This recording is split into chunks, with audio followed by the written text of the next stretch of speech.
that's how B sub J naught was defined. It contains all points in capital X for which alpha x at that point is less than or equal to U sub J naught at that point. So I started with X in X, and I showed that it belongs to one of the BJs, which is contained in the union of all of them. So therefore, X itself is contained in the union, and we have it. So this was one of the things we got. I took an alpha, I constructed those sets, and I concluded that they will cover the whole space. So the union of the BJs is the whole X.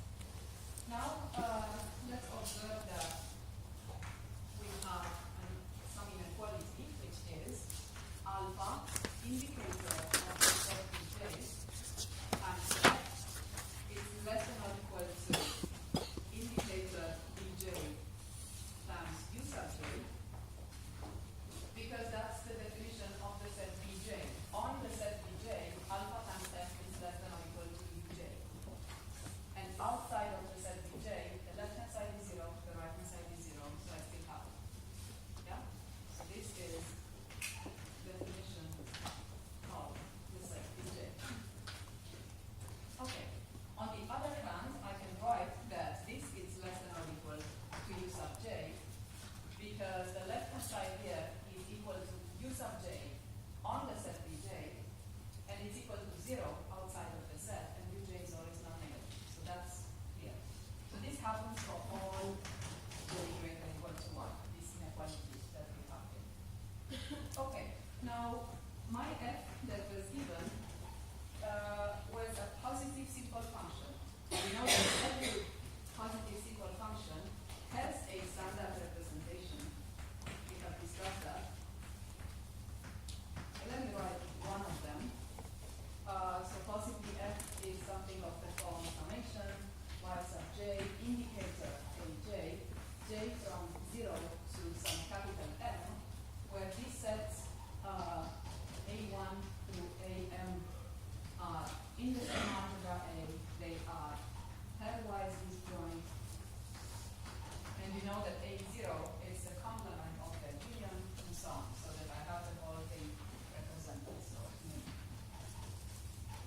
I don't want this to take so much space because you know Z here, so A0 is A1 union AM and then complement. So it's a standard representation, just writing one of them. Okay? And now I write the following, then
it's the fact, these are things that you have done maybe in the first week of classes, the fact that when you do indicator bj multiplied by indicator ak, what do you get?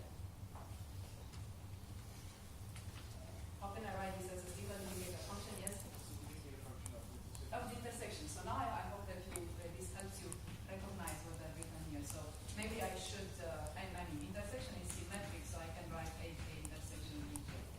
Right? In principle, I should write it the other way, but it's the same thing, so we should not pass. So now I hope that you agree that this is a correct thing. What do I want to write further? I want to write further that this is less than or equal to integral uj du. Why is that true? Well, this is true because, first of all, so in here I have a simple function, right? You multiply this, you get, it's clear, you get a simple function. And we have seen once again by that lemma 9.5 that when you do the new integral, this is the same as the integral, right? So this, I don't even want to write that again, but this is the integral of alpha 1d f du. Right? The new integral and the integral coincide on simple functions. So now you have to show that integral of this is less than or equal to the integral of this. Well, this is part of our first claim. I can claim that the integral of a function is less than or equal to the integral of the other, as long as I know that the functions themselves respect this order. Do I know that alpha indicator beta and f is less than or equal to u sub j? I do because of what I've written here. Yes? So this is because alpha indicator b f is less than or equal to uj and claim 1. Okay? So this is how I got from here to here. Plus, of course, this is lemma 9.5. The fact that the new integral is the same as the integral. Okay, so now I want to continue here, and of course this integral is less than or equal to supremum of all the integrals of the individual u's. Sup integral uj mu over all j. Yeah, it's kind of messy looking right now, but I'd like to decorate it with 2 stars because I'm going to need it. This long inequality, and perhaps the least of it. But anyway, so let's continue.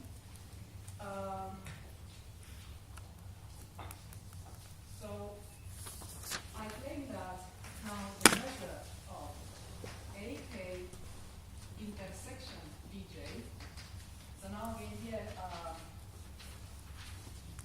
so for k in n, I claim that this increases to mu of union AK intersection bj on j. Why is that?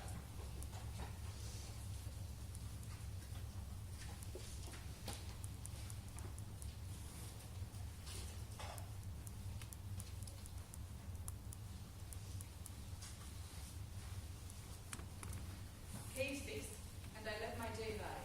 So I compare AK intersection bj for various j's. Yeah, the bj's were increasing. So when you intersect with the fixed set, they will still be increasing. What kind of result allows us to say that the measure of an increasing sequence of sets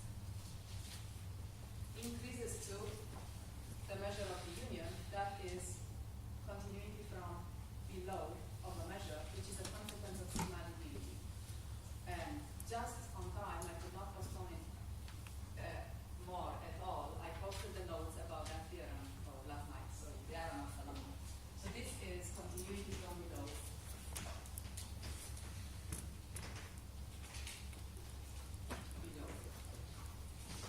Oh, and of course, the fact that the BJs are increasing. So BJs increase unit.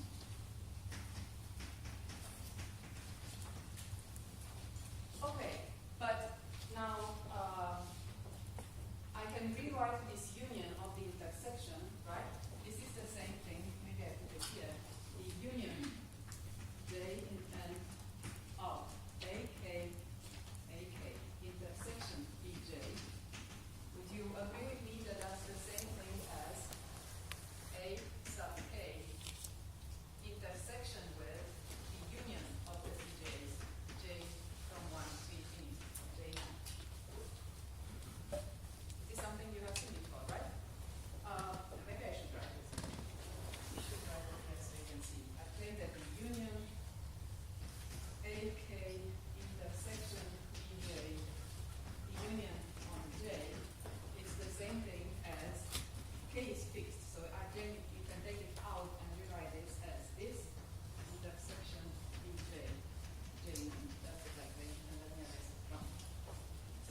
testing less than or equal to that supremum of integral qj, and then you let j go to infinity and use the fact that these measures are converging to mu of ak. So then you get precisely this without the by-Roth first. We get this.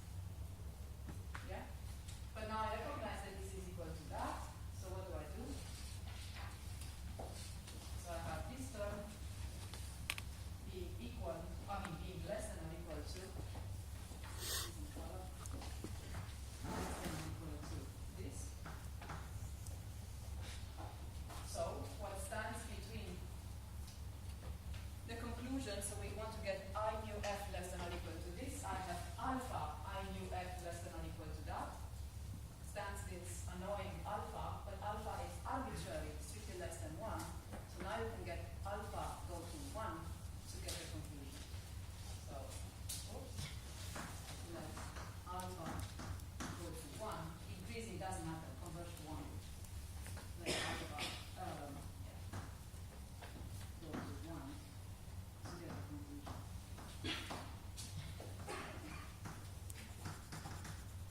Right, so that will make the alpha here. Like the conclusion was that I of f should be less than or equal to supreme.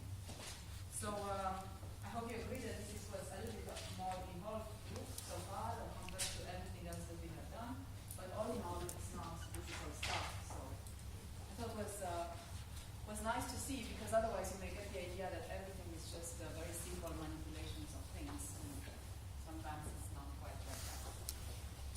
Okay, so I think that maybe I leave the levels as they are, but I will erase this because now I want to get some corollaries of this theorem, which I think is important.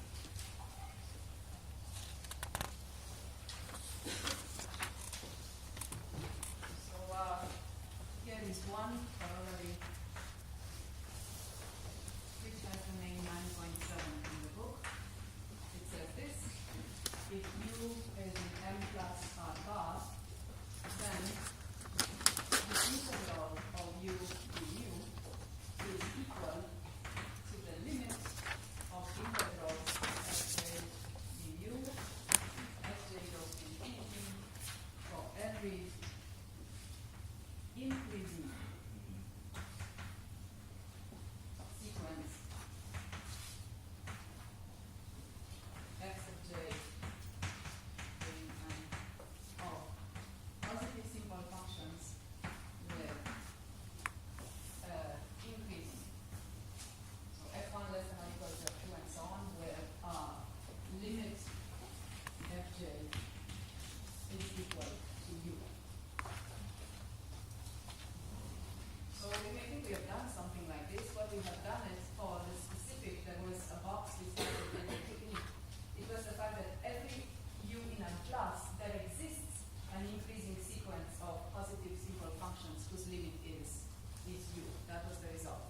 But here, and then you would have this. But then this result tells you that for any increasing sequence of positive simple functions whose limit, and by the way, if they are increasing, the limit, it's the same as the supremum, right? So in this case, this one is equal to the supremum.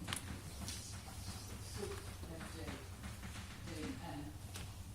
This is because the fj's are increasing. We have to do that.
limit or a supremum of the partial sums. And then the partial sums really somehow, then it's very important that you can interchange integral and supremum for positive functions. That's the Bernoulli. And then the integral is additive. That's how we have to use. Okay, so remember this result when you try to solve one of the problems in an analytical exam. Okay, so now we have a few minutes.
know how to integrate indicator functions against any measure in the world, right? So this integral is equal delta sub y at a sub j, right?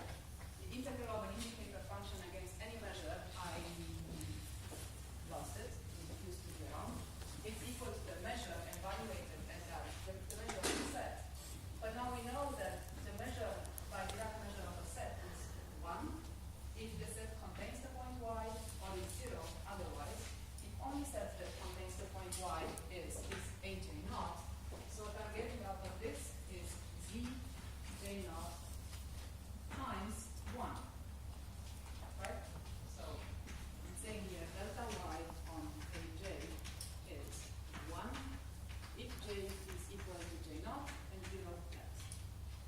So z j naught, that's what I'm getting. Okay? But what is z sub j naught? If my function f was this, this is f evaluated at the point y. Yeah, you had a question? No? So this is equal to f at y. So I started by computing this integral, and I got f of y. Yeah, so what we have done here is to prove that indeed when you integrate positive simple functions against Dirac mass, you get the value of that function at the point. And then how do you pass to a general U in M bar plus? You use the fact that it's a limit of an